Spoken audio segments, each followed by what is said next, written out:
All right, if you're gearing up for your Class 10 exams, you're going to want to listen up. We're about to break down a super important chapter on India's industrial growth. And trust me, the real story is way more surprising and, well, peculiar than what you might think. And hey, this deep dive is brought to you by all of us here at A1 Institute. We're here to make learning super clear and effective, so you can walk into that exam hall feeling confident. So you probably think industrial growth is a simple story, right? Big factories show up, old school crafts fade away, and that's that. But when it comes to India, nope. The actual path was full of weird twists and turns. So let's get into what really happened, and make sure you're totally prepped for any question that comes your way.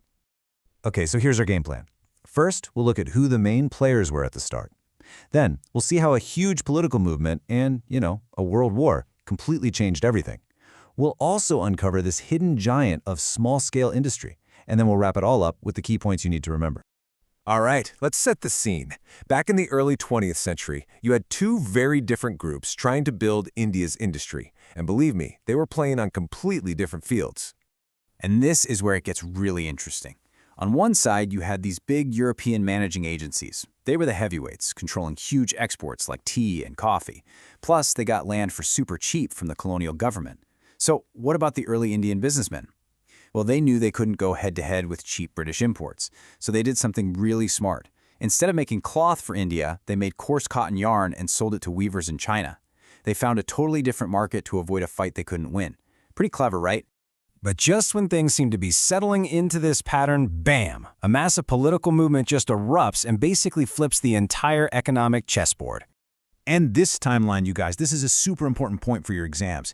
It shows just how incredibly adaptive Indian industry was. Look at what happens. In 1905, the Swadeshi movement kicks off, creating this huge new demand for Indian-made goods. At the exact same time, the market for their yarn in China basically collapses. So what do? They pivoted. They switched from making yarn for China to weaving cloth for India. And the result of that quick thinking? It was massive. Production of Indian cotton cloth literally doubled in just about 12 years. And get this, this was all before the First World War even started. This wasn't slow and steady. This was a lightning-fast response to a brand new opportunity. Okay, so things are already changing fast, right? But then a global event comes along that doesn't just step on the gas, it straps a rocket engine to Indian industry. And that event was the First World War. Just think about it for a second. All those British mills that used to flood the Indian market with their cloth, well, now they were busy making things for the war. So suddenly, all those imports from Manchester just stopped.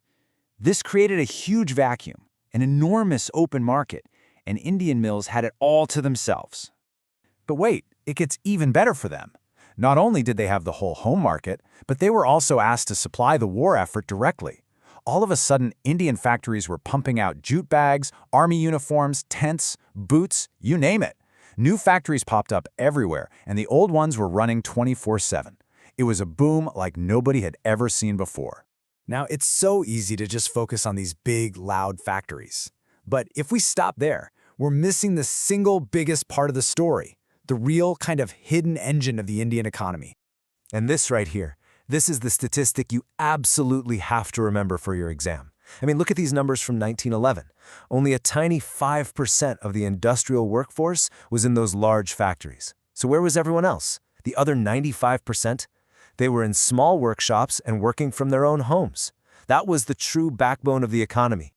So this brings up a really common idea, and it's a classic exam trap. The thinking goes that cheap stuff from factories must have totally killed off traditional Indian handicrafts. But as you're starting to see, the real story was a lot more complicated. You're not going to believe this, but far from dying out, handicraft production actually grew.